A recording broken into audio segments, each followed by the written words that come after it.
Okay, we'll call this meeting to order of our regularly scheduled city council. And Madam Clerk, would you please call the roll? Councilman Jindal, Present. Councilman Rigsby, Here. Mayor Pro Tem Daly, Here. Mayor Duper. Present. We have a quorum.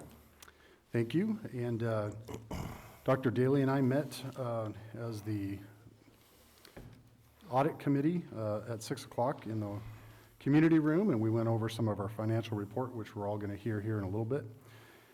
And at this point, we'll move on to the invocation and pledge of allegiance. That was going to be Dr. Lenart, but he is not able to make it tonight. So Ron, I think, will do that for us. Absolutely.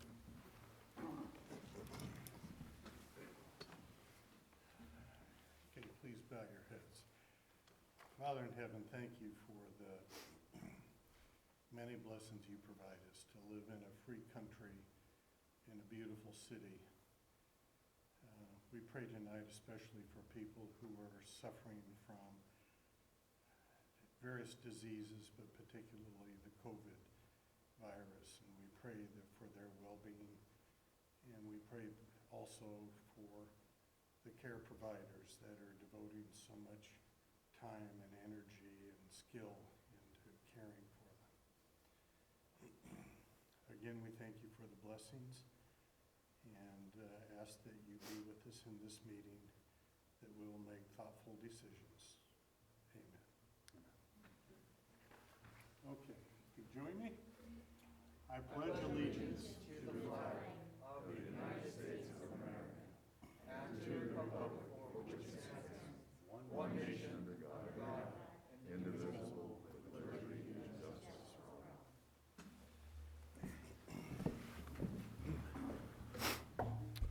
Okay, thank you. Mr. City Manager, do we have any items to be added or deleted? Yes, sir. I would like to remove item number 1. Barbara cannot be here with us tonight, so she would like to be here next month. Just 1A, correct? Well, he can do both. It's just one. Oh, so we'll do Dave's next month also? Okay. Okay, okay, sounds good. Okay, now we'll move on to any non-agendized item that anybody from the public might wish to speak on. I have one comment card here from Angela Roop. Okay, ma'am, if you'd like to come forward. Anybody else who would like to speak, if you'd like to submit a card, you're welcome to. Hi, my name is Angela Reeb, and I live at 25648 Allen Way, just below Hulda Crooks Park. Been a homeowner, resident there for the last 34 years. Have loved it until the last 6-8 weeks. The donkeys. And just to show and tell, this is uncool, I'm sure. I think we got the spread it around. This was one day's droppings from my front lawn and the driveway. Your droppings One are day, dropping. This. So, anyway. Yes. Anyway, bottom line, it's become a big problem. Since I've been retired, I take pride in my yard. I've laid some new sod, have True Green coming, try to keep it nice. Okay, the donkeys have been chewing up the lawn, the paw prints, digging it up. They're leaving their droppings on the driveway, on the sidewalk, all over the lawn.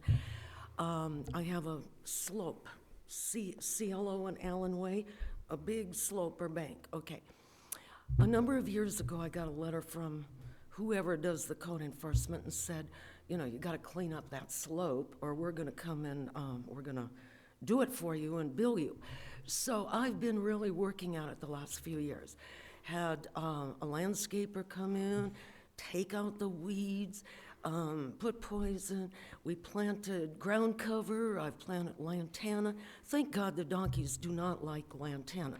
But the ground cover, they love it. and they're going up the bank. There are piles of their poop on the bank. They're chewing it up. They're just, I'm beside myself. I mean, and I hadn't seen any. They're at night, okay, only at night.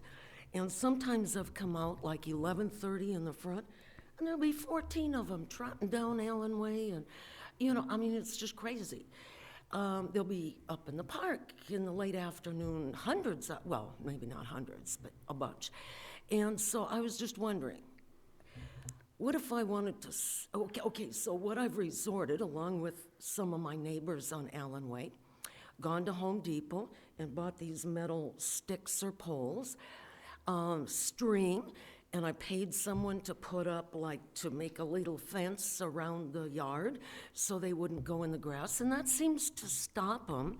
I mean, it doesn't keep them off the sidewalk or the driveway or the street in front of the house, which I pick up too and try to keep it nice. But it's become a big problem, and I was wondering, what if I wanted to sell my house now and put it up? And some prospective buyers come and they see all these strings and poles all over everybody's yard, and they're like, what's up with that? Or they see the piles. I mean, like, this is unacceptable. What's being done, if So anything? just 1 second. We were going to have this discussion actually later on in the council meeting, because several community members have approached us over the last several weeks, and we know that the donkey problem is getting worse. It's not just our city, it's Redlands, it's Grand Terrace, it's the county of Riverside, it's the county of San Bernardino. I mean, everybody, we're all suffering. However, our city manager jumped on some stuff here in the last couple of days, and they're working on a project. Now, I don't know if I should, should I say? Let me report. Okay. Yes. Go ahead. So, ma'am, what we did is we went and contacted a couple agency, and we found out that there's a company right here in Santa Mateo Canyon Road here, that they come out and capture the donkey. So what we did as a matter of fact, last night and yesterday, they used a drone to survey our South Hill. It turned out that we have about 200 donkeys in the South Hill. We also call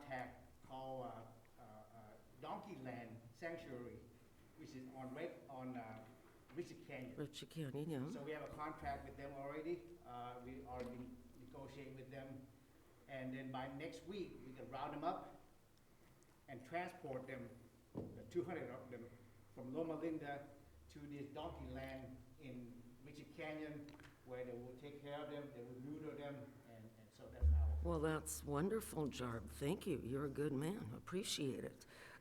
I mean, like I say, They came to my house too, so not well, just yours, sir. you know, I've always loved, I mean, right under the park. I mean, the view is great. It's beautiful. We've never had this all these years. Tell people not to feed them, because. Well, as soon as you I feed them, don't feed them, they Trey, come down. but yeah, for some odd reason, just lately, there they were. And, you know, my friends that live down here, they don't have a problem. It's just up there. And, well, thank So you. hopefully by next week, we'll take care of it. So- Thank you very much. Yeah, 200 donkeys is a lot, so. Yes, it is. Thank you.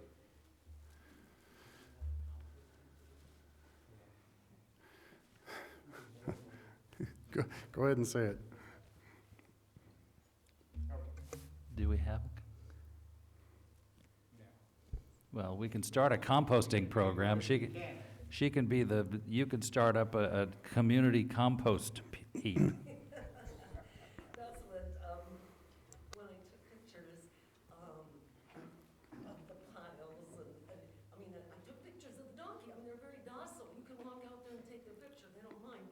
And, you know, I had a friend in Oregon say, well, good fertilizer, right? I mean, I'm like, So one of the challenges that's been here for 50 years plus is that they're federally protected. So many years ago, somebody, and at the time, probably a good idea, somebody decided these animals need to be protected. And so there was federal statute that was enacted. There's also state statute that protects them. So we have to be very, very, very careful. We're working with the County of San Bernardino and other entities to make sure whatever we do is legal. So, you know, you gotta, I've read all the statute on it, and you have to be careful. We can't harm them, we can't, do anything like that, but I think we've come up with an idea, at least to put a dent into it, so to speak. Yes, ma'am.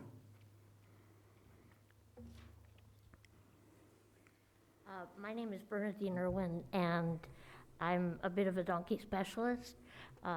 And the issue that we found in Santa Mateo Canyon is there's been no herd management for forever, and they neutered, I think, 50 of them last year, but we've had a proliferation of about fourfold this last year over what previously had been, and then, of course, the drought and the lack of food up there. So I know there was some discussion about possibly having wranglers just chase them up in the hills. That would last for maybe about a half a day because they would be returning to where the water and the food are. So it's been a long-standing but growing problem, and I'm grateful that we're finally taking appropriate action. I fear to say that there's probably more than the herd of 200. My research has told me that there's several herds roaming in those hills between here and Moreno Valley. So the one that's been probably the biggest challenge for us in the last couple of weeks is the one we're addressing, but again, any of those other ones start walking this way or that. And it could be our problem today or Colton's tomorrow or Grand Terrace or whoever, so. But just so you know, I mean, your message is well taken. We had a bunch of family over for Christmas, and they had to walk between the donkey turds in our front yard. So it's not just you. I mean, and I've heard from a number of constituents as well. So it is a problem. I'm convinced that based on the plan that we heard from this morning, was it, or yesterday, that the city has a plan. We'll see how well it works. On this email thing, Next Door Digest or whatever it is, somebody had posted back here about a month ago that 13 donkeys had been hit by trains in Santa Mateo.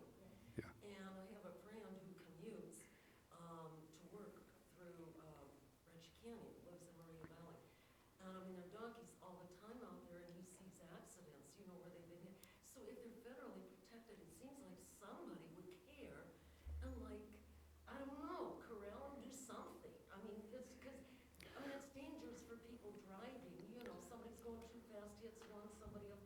I mean, people could get killed. Often, like we've discussed many times on this dais, government tends to fix problems by creating more problems. But I don't know if you all know that last night, and this is a kind of a sad story, there were 2 out here on Barton Road that got hit by a car, and I believe both killed?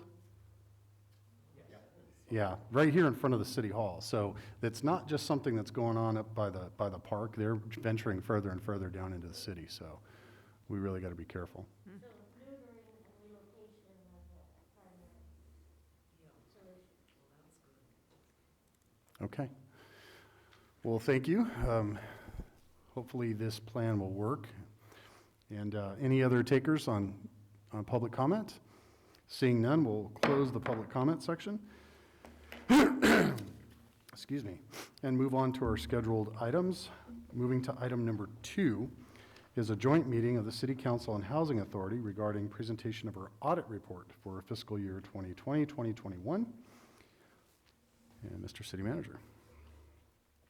Yes, thank you, Mr. Mayor. We just had a meeting with the audit committee, and Sonia, you will present. Good evening, council members, city staff, and members of the audience. We're going to start our presentation with our external auditors. Brianna Schultz, she's the engagement manager for the audit, and she works for Rogers, Anderson, Malady, and Scott. And this is Brad Williver. He's the partner in charge of the audit. Thank you. Good evening, Honorable Mayor, City Council. Thank you for having us. Like they indicated a little bit ago, at 6 o'clock, we met with the Audit Committee, had a more detailed discussion about the audit and the various reports and letters that came along with it. So I'm just going to give a brief presentation. I'm assuming, does this Yes. work? Yep, okay. Forward button. Mhm. Nope. This one. You can use the arrow buttons Arrow, yeah. on the keypad if you like. Oh, on the keypad. Thank you. So a brief overview of the responsibilities of both the city and the auditors. So city's responsibility is to present the financial position and the results of operations fairly and in conformity with generally accepted accounting principles, which we refer to as GAAP, adopting sound accounting policies, providing reasonable accounting estimates, establishing and maintaining effective internal controls, and preventing and detecting fraud. RAMS, we are the audit firm.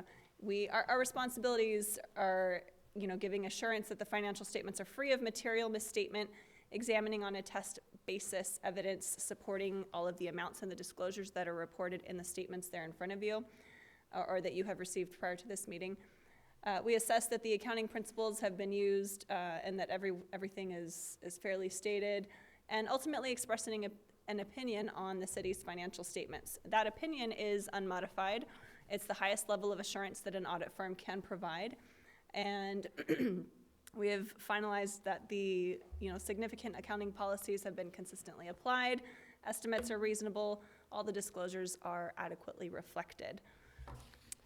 Other key points, we really had no disagreements with management. I want to take a moment to thank Sonia and her team for another smooth and successful year, and they're always very patient and helpful with us in answering all of our questions. There was no other material errors or irregularities discovered, no findings to report, no significant adjustments that we found during our audit as well.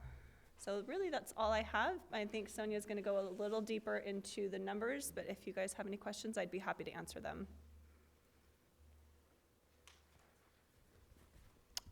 Okay, thank you. Over to Sonia. Thank you, guys.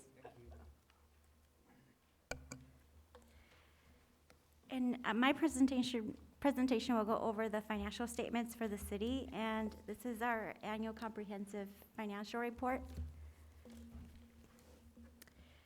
You can find a copy of it on the agenda on the city's website, and it will be posted online as well in a couple days.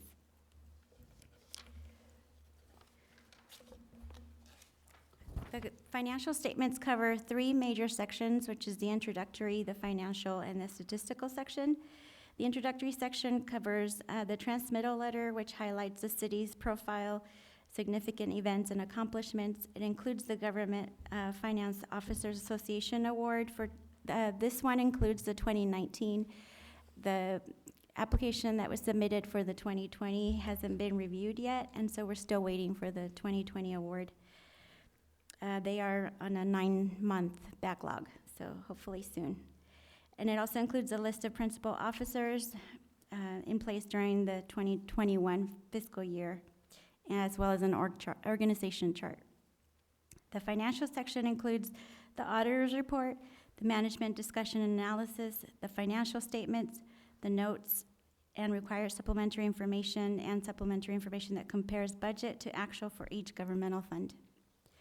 And then finally, the statistical section that includes financial trends, revenue, debt capacity, demographic, economic information, and operating information.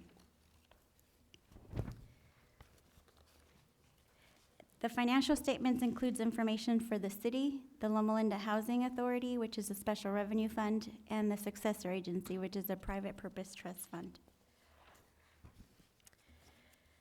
The financial presentation of the governmental funds includes funds at their modified accrual basis of accounting and the government-wide statements, which means taking the fund financials and converting them to full accrual basis of accounting to report the city as a whole and give a comparable view of the enterprise funds, which you'll see them on here as business-type funds that are also run at a full accrual. This is the government-wide financial statements, the statement of activities. This is the recap that you can see on page 17 and 18 of the ACFR, which is short for Annual Comprehensive Financial Report. So as you can see, the beginning net position for the governmental activities was $109 million, And we encountered a net change in position of 915,000 and ended the year with 110 million. For the business type, we had a beginning balance of 27.6 million with a net change of 656,000, bringing it to 28.3 million. The net position for government activities totaled 110 million and 28.3 million for the business type activities. As shown in the previous slide, the total change in net position for the governmental activities was a positive 915,000 due to program and general revenues being more than program expenses. The business type activities had an excess in revenues over expenses and therefore causing the change in net position to be 682,253.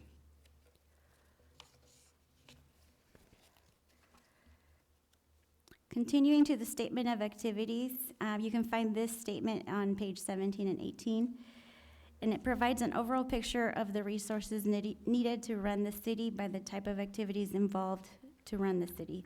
Governmental activities include general government, public safety, community development, public works, and debt service. For fiscal year 2021, the total cost for these activities was 28.3 million. And after applying program revenues such as charges for services, operating and capital contributions totaling 17.2 million, the remaining 11.1 million was subsidized by general revenues such as property taxes, transient occupancy taxes, business license, motor vehicle in lieu, and other taxes, as well as investment and miscellaneous revenue. Business type activities included the water acquisition, the water enterprise, the sewer, and the Loma Linda connected communities. The cost to run these business type activities was 13.3 million, and the offset to charges for services being collected for these activities was also 13.3 million, leaving a positive excess of revenue of $5,099. In total, there's a positive net change of almost 1,572,000. The change in net position for the city is lower than 2020 by 824,000.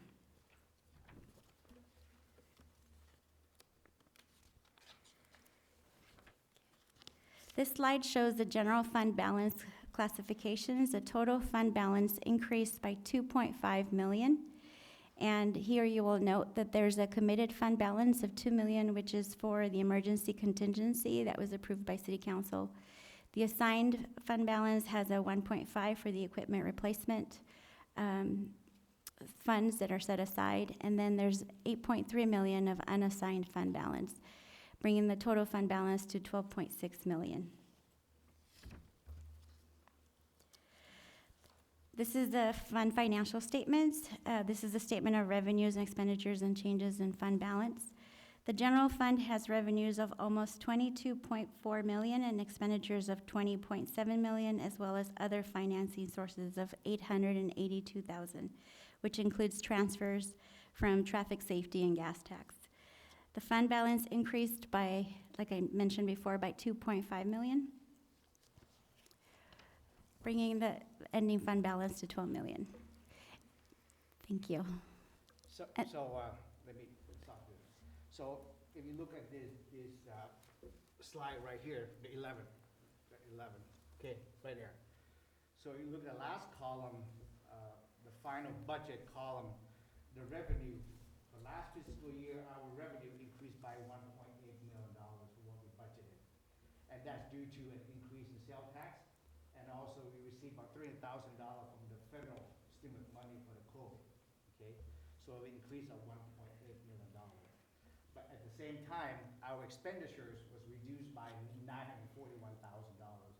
And the reason for that was with the COVID that was happening last year, I was afraid that we're gonna run out of money, that we're not gonna have enough revenue.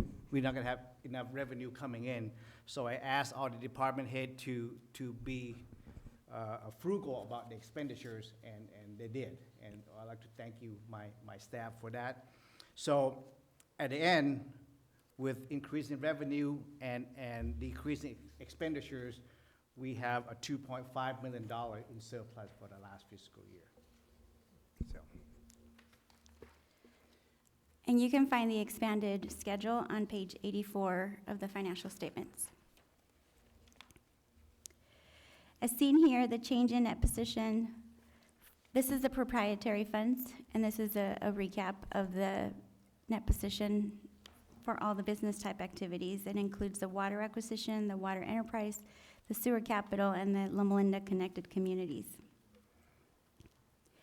There's a positive 657,000 change for all of these activities. And as you will note, there's a decrease in the water acquisition fund that's mainly due to the capital outlay expenses related to water line improvements at various locations, as well as the installation of a fiber optic conduit.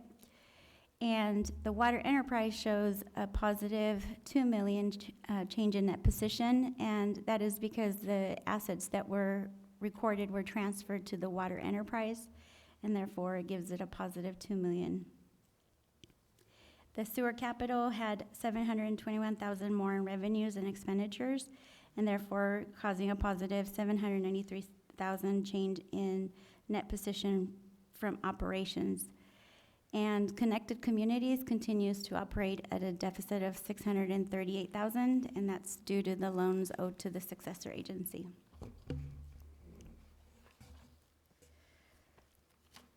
And this statement is the statement for the successor agency, which is a private purpose trust fund. And you can find that on page 32 of the financial statements. The net position for the successor agency decreased by 5.2 million, and that's mainly due to the sale of the remaining property owned by the successor agency, which is Area D. And then although the liabilities decreased by 3.8 million due to the debt service payments made during the year, there's still 10 million more than assets, and therefore causing a negative net position of 10 million.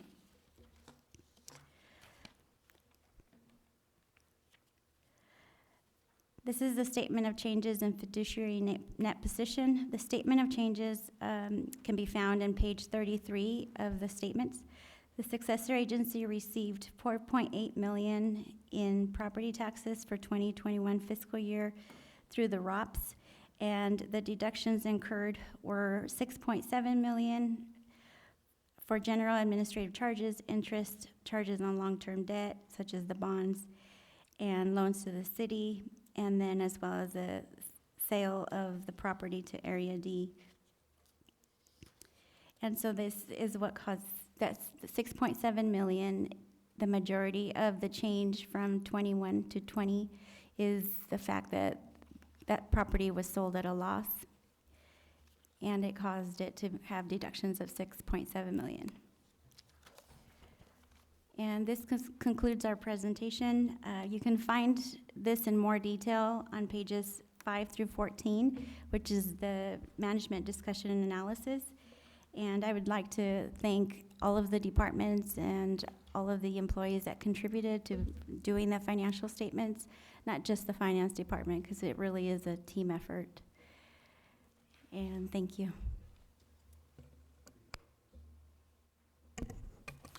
Just a comment, as has already been referenced, Mayor Duper and I met with city staff and the auditors 6 o'clock, and we had, as you can anticipate, our share of questions. Now we kind of skimmed through this fairly quickly tonight with some big numbers and big issues. But this is the size of the report. I spent most of my afternoon spending time with that. And so we did have a number of questions. So let me just make two kind of summary comments. One is that my background is as an educator, so I'm accustomed to grades. So we asked all our questions, got very good responses to the questions from the auditors. And At the end, I asked, what grade would you give the city of Loma Linda in terms of our financial status right now? Mr. Williber, how did you respond? Yeah, I understand. Okay, you did indeed. And of course, from my perspective, I realize that's an oversimplification, but I appreciated the general arena that you placed us in. So that was very heartening to me after we went through this whole report. The second point is that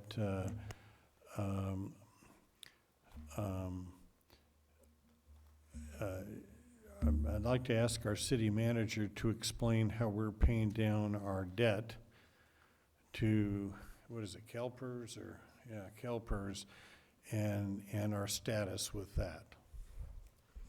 Yes, Councilman Daly. So right now, the city still have debt, and for the general fund, our majority of our debt is in the CalPERS unfunded liability. The last time I looked at it, between $6.5 to $7 million at the interest rate of about 7.25% interest. So at $6.5 million, the interest could be $500,000 a year.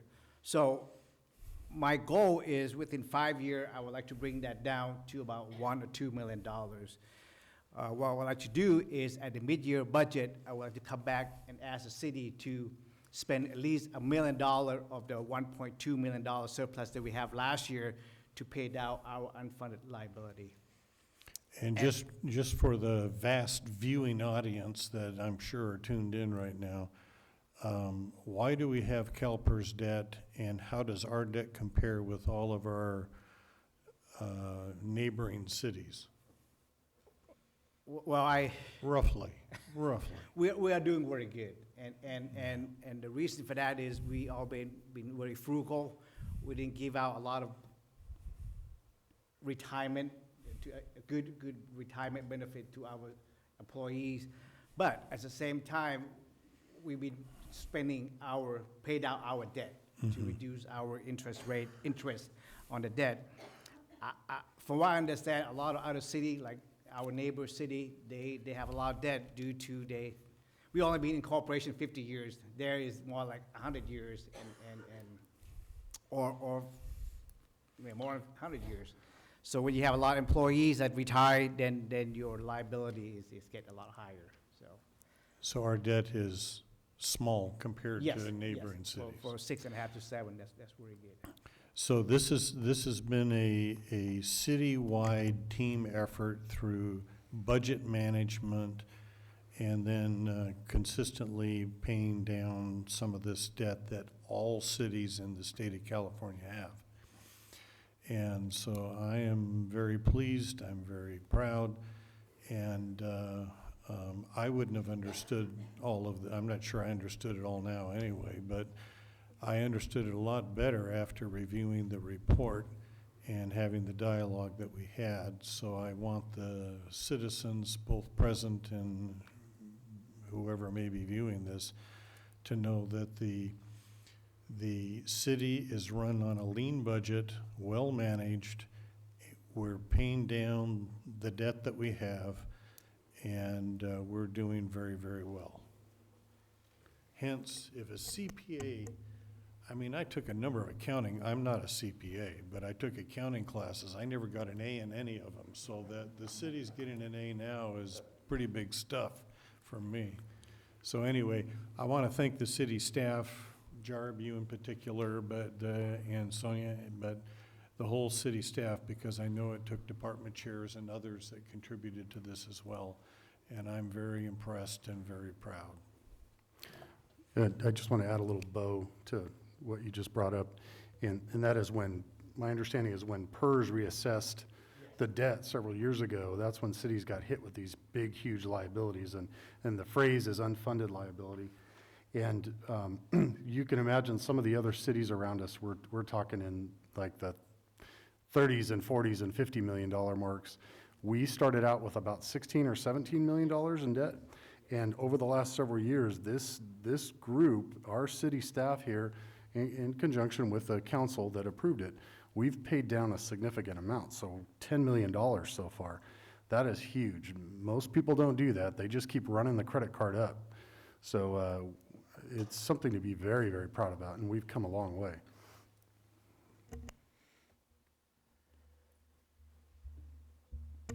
Okay, if we're going to put that report to file and move on to item number 3, which is a public hearing on the master sign program.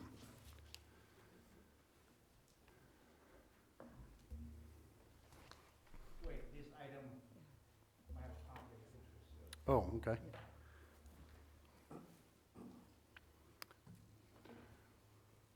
Yeah, I'm going to declare a conflict and exit the room.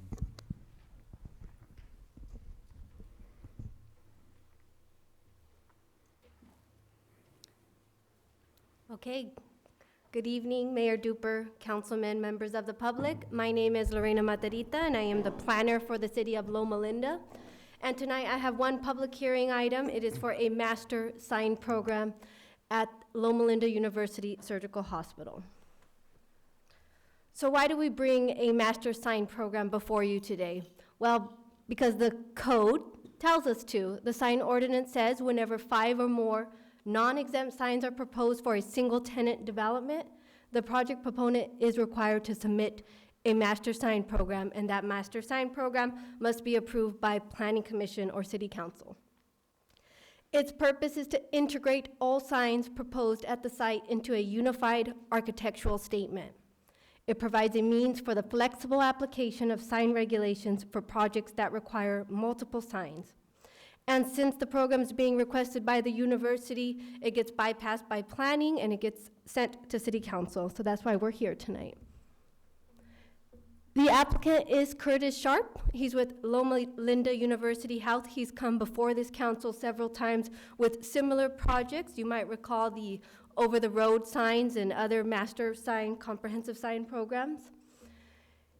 He has submitted this application on behalf of Loma Linda University Surgical Hospital, located at 26780 Barton Road. It is a large site, a 6.3 acre site with a 112,000 square foot building. The zoning and the land use designation is institutional health care. The proposal itself includes 5 new signs. Just to give you a little bit of background and history, this building has been there since about 2007, 2008 or so, and it never had wall signs. It only had a monument sign, which I'll show you in the next slide. So now today he's come forth with 2 illuminated channel letter wall-mounted signs, so 2 wall signs, 2 illuminated monument signs, and 1 channel letter wall-mounted accessory sign, which will be the smaller of the wall signs. So 5 signs in total. This is the existing signage at the site. Currently, he has applied for a temporary sign permit for banners, basically to help give him an idea what works for the site in terms of the size of the font and the location. So what you're seeing here are the banners. It's not the actual signage just yet. And then here on the bottom left-hand corner of the slide is the current monument, and this is facing Barton Road, or it's on Barton Road. So with all planning projects, we do have to make findings, which are the justifications of recommendations. In terms of this project, some of the findings that are included in your staff report tonight are the placement of the 3 wall signs are proportionate to the size of the building, and the installation of 2 monument signs are proportionate to the size of the site. The signs being placed at a location that maximizes visibility for drivers as well as pedestrians walking to the building from the parking lot. The colors, logo, font being proposed are consistent with existing sign programs in place for other university properties. So the branding, as you probably have seen, if you drive down Barton and other locations where there's university projects, we're going to see dark red, gray, white, and off-white colors when it comes to university signage. So he's being consistent. So the first sign is a wall-mounted sign with illuminated channel letters. It will be facing New Jersey Street. That is the west elevation of the building. So on the image, this is what it's going to look like. It is facing New Jersey Street. It is 153 square feet in size. It will identify the building from both New Jersey and Barton Road, depending where the driver's, well, if the driver's traveling east. The second wall-mounted sign is facing Barton Road. Again, it is illuminated, it will have channel letters, and this sign is slightly larger at 201 square feet in size. It will identify the building from both directions on Barton Street, whether you're going east or west. Given that Barton Road is a major highway, the wall sign and monument sign at the south frontage will be larger than those along New Jersey Street. So the Barton signs will be a little larger than the ones on New Jersey Street because there's more pedestrian and more vehicle traffic going that way. The third sign, the other third wall sign, is proposed to be an illuminated channel letter wall-mounted accessory sign. It's basically to guide the pedestrians in the parking lot to the main entryway of the building, and that's going to be much smaller at 7 square feet in area. And signs number 4 and 5, the last two signs of the monument sign of the sign program, are monument signs.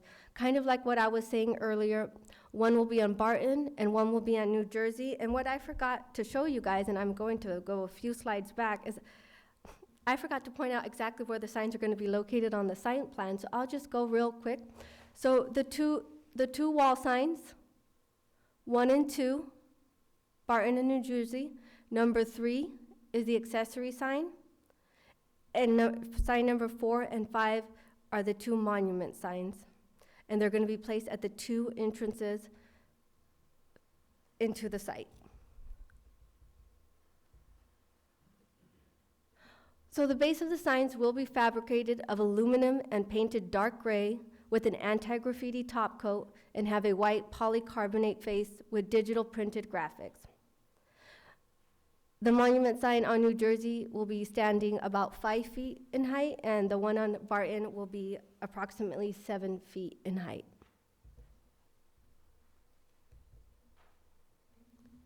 The project has been determined to be categorically exempt from CEQA pursuant to Section 15311A, which applies to the placement of minor structures such as signs at existing institutional facilities, so no further environmental review was necessary. And as with all projects, we do public noticing, where we mail, publish, and we post it, and we did the public notice on December 28th, and the minimum requirements is 10 days. No comments were received in opposition or in favor of the proposal. So to wrap it up, all elements of the master sign program are consistent with the general plan and in compliance with the municipal code. The applicant has worked closely with city staff and has provided the most appropriate layout and design for the project. It has been found to be categorically exempt from CEQA, and finally, findings have been made to support approval of the project. So staff is recommending City Council determine the project exempt from CEQA and approve master sign program application P21225 for the signage at the surgical center. I'm available for questions tonight, and the applicant, Mr. Curtis Sharp, is also here tonight. That concludes my presentation. Let's start out by opening the public comment. Anyone from the public wishing to speak on this item, please step forward. All right, seeing none, we'll bring it back to the council for discussion. I have a question of council. Can we just move 3A, 3B together, or do we need to do them separately? You can do them together. Okay. It's your pleasure. I was waiting for, I thought for certain there was going to be a question about the center median on Barton, right there across from the signage. I don't have any questions. I've got lots of comments about it. I just had a question about. That's a personal thing between Jarb and me right now, so. How is this going to fit in with the wayfinding program? Do we anticipate anything else in terms of any of the wayfinding signage on Barton that directs people this way? Because all this was really cool. It seems to all fit in together, so. Good evening, City Council. Yes, we do have a master plan that does allow us to add further signs down Barton Road and Mountain View Avenue as needed. So right now, we've got everything established around the campus as far as wayfinding. We've got the bridge going up right now, and we'll have more message boards going up on the bridge as well. So, we're continuing to add signage. The Gateway project that you guys approved a couple years ago, where we removed the gas station, I just put that under contract a couple days ago, and we'll have that corner developed in the next 5 months. Wow, awesome. So we're continuing to move forward with more branding to also help motorists identify where our campus is leading into it.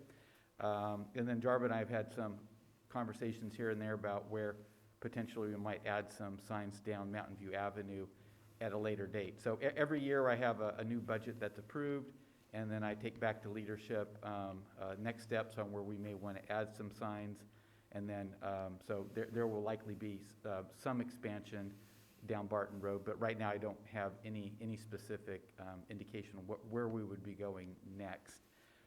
But the sign program is allowing us to support that as we continue growing and providing more services for the city.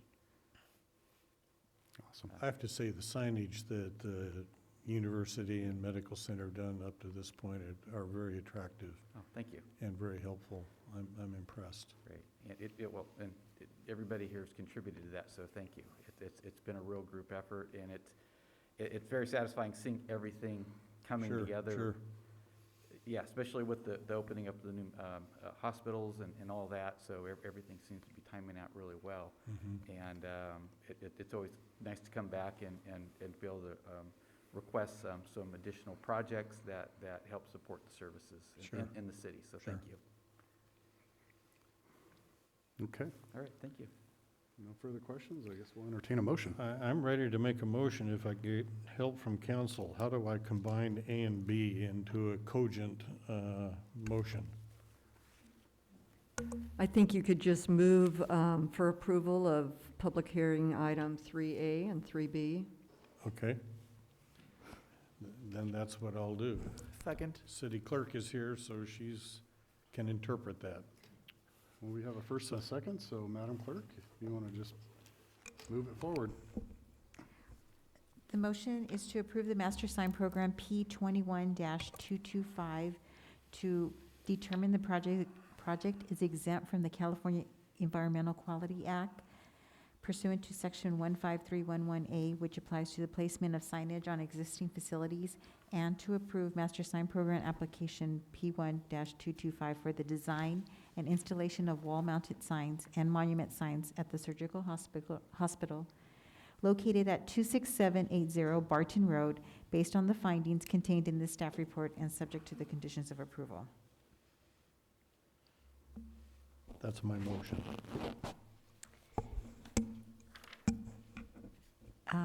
Councilman Jindal? Yes. Mayor Pro Tem Daly? Aye. Mayor Duper? Yes, The project was approved. thank you very much.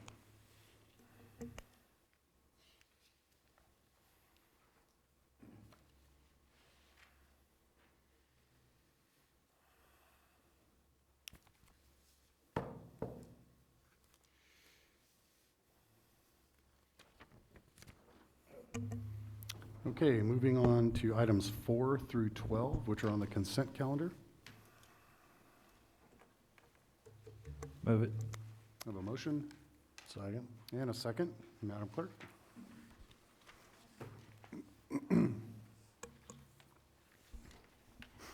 Motion is to approve the items on the consent calendar.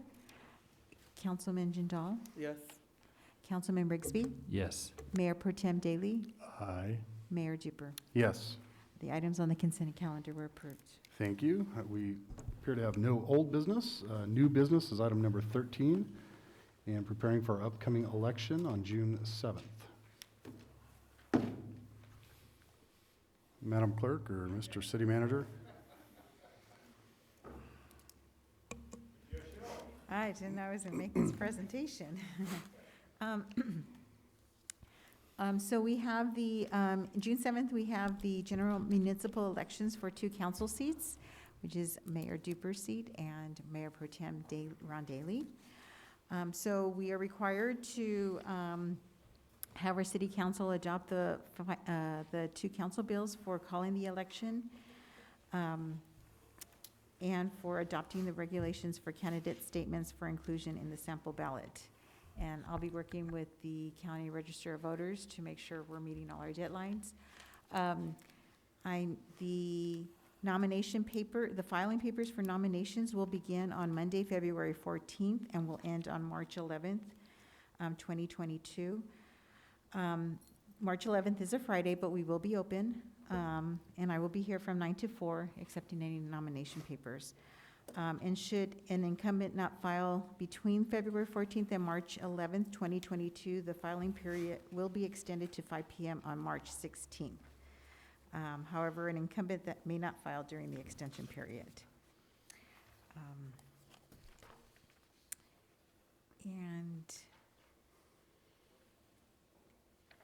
And then we have budgeted for the election. We do have a budget of $20,000 for the cost of the election. So we have those funds for that. That's my report. Okay, thank you. Okay, and moving on to reports of council members. Oh, do we have to adopt that? Yes. Okay. I move Council Bills R-2022-01 and 02. Second. We have a first and a second. Madam Clerk? The motion is to adopt the following council bills, R-2022-1, which is calling the election. A resolution of the City of Council of the City of Loma Linda, California, calling for the holding of a general municipal election to be held on Tuesday, June 7th, 2022, for the election of certain officers as required by the provisions of the laws of the State of California relating to general law cities. And adopting R-2022-2, which is a resolution of the City Council of the City of Loma Linda, California, adopting regulations for candidates for elective office pertaining to candidate statements submitted to the voters at an election to be held on Tuesday, June 7th, 2022. Councilman Jindal? Yes. Councilman Rigsby? Yes. Mayor Pro Tem Daly? Aye. Mayor Duper? Yes. Thank you. The council bills were adopted. Thank you. Okay, now on to reports of council members. I've got something if nobody else does. I do. Go ahead. So I have 3 items. First, regarding our different committees and commissions that we have in the city. I was at the recent historical commission meeting, and we, again, did not meet quorum. I was under the impression that we had solved this issue by appointing, I think it was like 4 or 5 new people, but it looks like we lost 4 or 5 people as soon as we appointed new ones. So I'm not exactly sure what the solution is, but we need to do something, whether that's combining different committees, making a broader committee, or something more creative. Go ahead, I'm more, Okay. say something. So yeah, looks like the committees are able to get their business done because there's not enough voting members. So just wanted to put that on our radar. Yes, and the reason why we don't have the quorum is we have too many committees member, and when you have too many, it's hard to have quorum. So if you reduce, like you mentioned, there's a couple committee member that retire or move out of town or pass away, we should reduce the committee members so that the one that on the committee right now can attend the meeting and we'll have a quorum. So my concern about that is we still don't have a long-term solution. Speaking to some of the committee members, they're not planning on staying on the committee for much longer. So once they do leave, I'm afraid we don't have replacements. So that's why I'm still thinking that we might need to look into combining 2 committees, if that's possible, or something else, because this has been going on for like a year now, right? And we still haven't done something concrete about it. When was the meeting? Was it just recently? Yeah. Is it, and I'm just out of curiosity, is that kind of the standard from month to month, or was it maybe because of the holidays, or because of the rise in COVID cases, or do we know? I would say for the past 2 years, it's been the standard, and it's very difficult to get a quorum at this commission. It's every other month on the odd months. Lately, we've been doing special meetings just because it's been difficult to get them together and because of COVID. Is this, we're talking about committees, subcommittees to the council. Is this true for all of them? Because I serve on parks and recreation. We have no Yes. problem. Right. We've got Correct. lots of participation. So is this specific committees or specific individuals that are on multiple committees?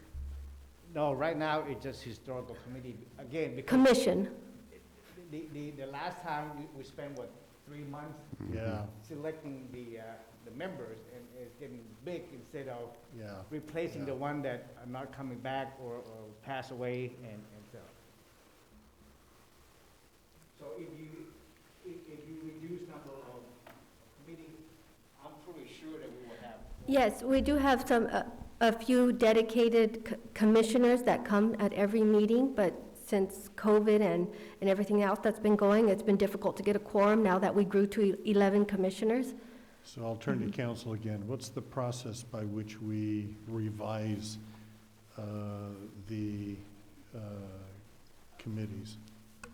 Well, I presume the commission was formed by the council, so it would, I think. We can decide whatever we want to do. Yes, if it's agendized, put on the agenda, we couldn't do it tonight, but you Yeah, could yeah, put that yeah. item on the agenda, and then it's, you know, it's up to you. You can reduce the number of committee members, commission members. I wasn't aware of the problem. I appreciate you pointing this out, Ken. So I can do that, if you want me to, in the next city council meeting, I can come back with a list of current committee members and number that, you know, they move out of town or they're no longer here. Could we get that information? Because one of Sure. the things that maybe Mr. Jindal already knows, is one particular group where we allow people from outside of the city to be part of the commission. And so I just want to make sure that we're fairly balancing the needs of the community and the city and the residents here, that we don't get too many influences one way or the other. Does that make sense? So I think we need to look at who is coming and what those numbers look like, because I don't want to end up with a commission where it's, everybody lives outside, and then we pare it down to just those people, and then. Gee, how do you know all this stuff? I mean, you're an that was- amazing resource of that was- trivia That was on an committees. excruciating 3 months we worked on that, and Yeah, and nothing happened. nothing happened, so. Yeah, no, it's a valid point. So I agree with that, I think for short term at least, because I'm still worried that we're gonna have more people quit. So even if like we were to combine it with parks, I'm not saying that's the solution, but some broader committee that actually has participation, just so we can move forward. If we can at least look into like what other cities might be doing. With some report numbers. Parks and Recreation, we're buried in dealing with all the competing Little League baseball teams Yeah. Yeah. wanting to schedule. I think we should just give it a haircut, you know, cut off the dead parts. All right, All and right, then number 2. Changing school districts for, do we have an update? As a matter of fact, I just talked to their attorney today. Their attorney called me, and what happened is, I'm sorry, what's the issue? okay, the issue is, we have requests that we would like to change the boundary of school district. So part of the city boundary are within the city of Colton School District, and we would like to request that that part of town be moved to the Redland School District. And so today, the attorney from, it just happened to be the same firm that representing the Colton and Redland School District called me. And so I talked to him a little bit, and he said, yes, they have it on their plate, but the chance that they have is if the Colton School District give away their boundary, they're gonna lose the revenue. So, and that is a lot of revenue, and so that will mean give the revenue from Colton to Redland. So So that is issue right now, but So they are, this is not about the kids and school, this is about revenue. well, when it come down to it, yes, Okay. That's Yes. life. yes. But they do have it agendized?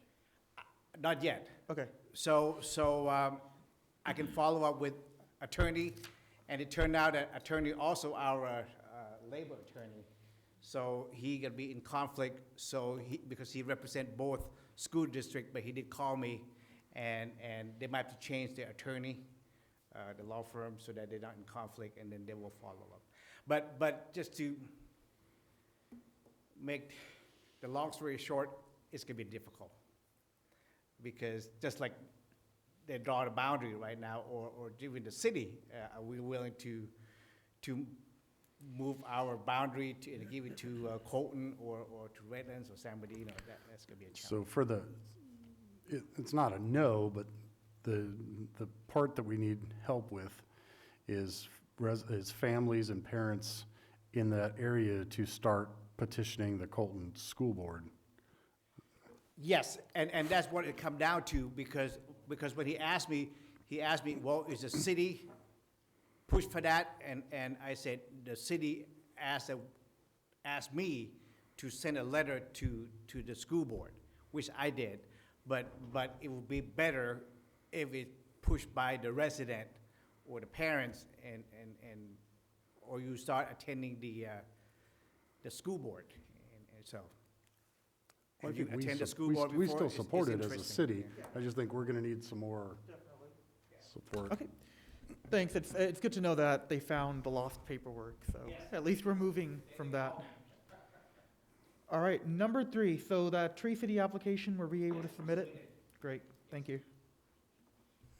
And we plant more trees than they asked, so. Okay, Thanks. all right. I have a question of Jarb. Did the attorney also mention any capital transfers? Because when you build a new house, you have to spend, I don't know, $10,000 on school fees. But that's essentially the equivalent of our sewer fees. You buy into the sewer. So you buy into the school. But there are all of these homes that have bought into the Colton School District. And when they go, if they went to Redlands, they would have to buy into Redlands. And that would be essentially Colton School District forking over multiple millions of dollars to Redlands. Yes, Not just revenue, it's also capital.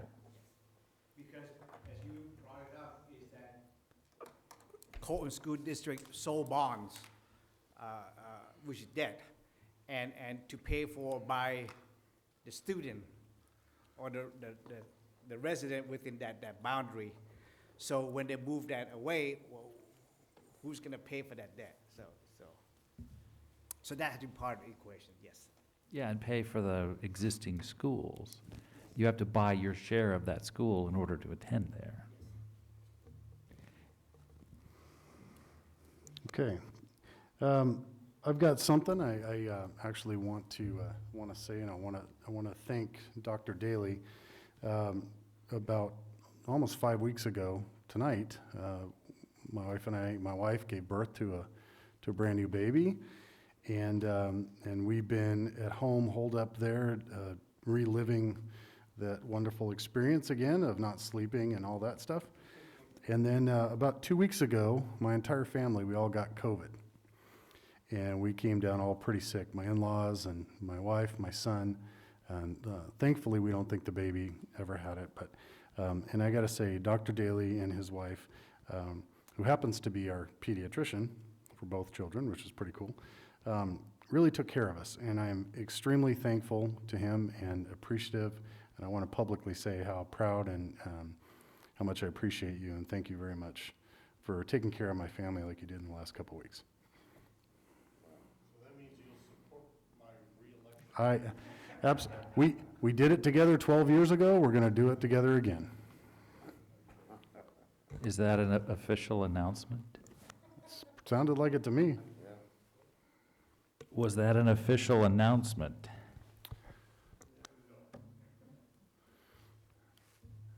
All right. Okay, any reports of officers? Again, thank you for working on the donkey challenge, and hopefully we get some resolution with that. And we now have geese coming into town now, so. Oh, yeah, it's that time. Okay, so with that, we'll adjourn the city council. We are already in session with the Housing Authority. So we'll go into the Housing Authority agenda. Any items to be added or deleted? No, sir. Any public comment? Anybody wishing to speak, please run forward quickly.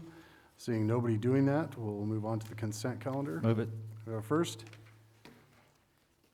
and a second, Madam Clerk. The motion is to approve the consent calendar for the Housing Authority. Councilman Jindal? Yes. Councilman Rigsby? Yes. Mayor Pro Tem Daly? Aye. Mayor Duper? Yes.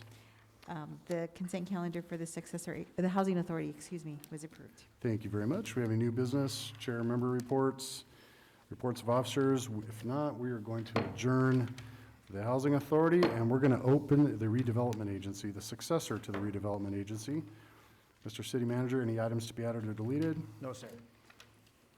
Okay, anybody wishing to speak on any items here, not on the agenda? Again, I see nobody running forward. Yep, Milford, no? Sure? Okay. All right, we'll move to the consent calendar. it. We have a first. One of the things on here is talking about tumbleweed, not tumbleweeds, the other part, damaged city monument on Mountain View. Did we get that taken care of? We got it taken care of the one on Redlands Boulevard. So now the one that we're gonna come back to the city council to approve is the one on Mountain View just south of the freeway. Were you waiting on like insurance or something on that one? What was the deal? Yes, and now I'm getting the bid, I already got the bid, now I have to budget it and get it's $18,000, I had to come back and get approval. Crazy. Okay, we have first and a second. May I just ask who made the first and second? I didn't get it in my notes. I did the first. And the second was by? Somebody volunteer. I'll second. Oh, okay, thank you. Motion is to approve the consent calendar for the successor agency. Councilman Jindal? Yes. Councilman Rigsby? Yes. Mayor Pro Tem Daly? Aye. Mayor Duper? Yes. The consent calendar for the successor agency is approved. Okay, and that concludes our meetings. Thank you for coming.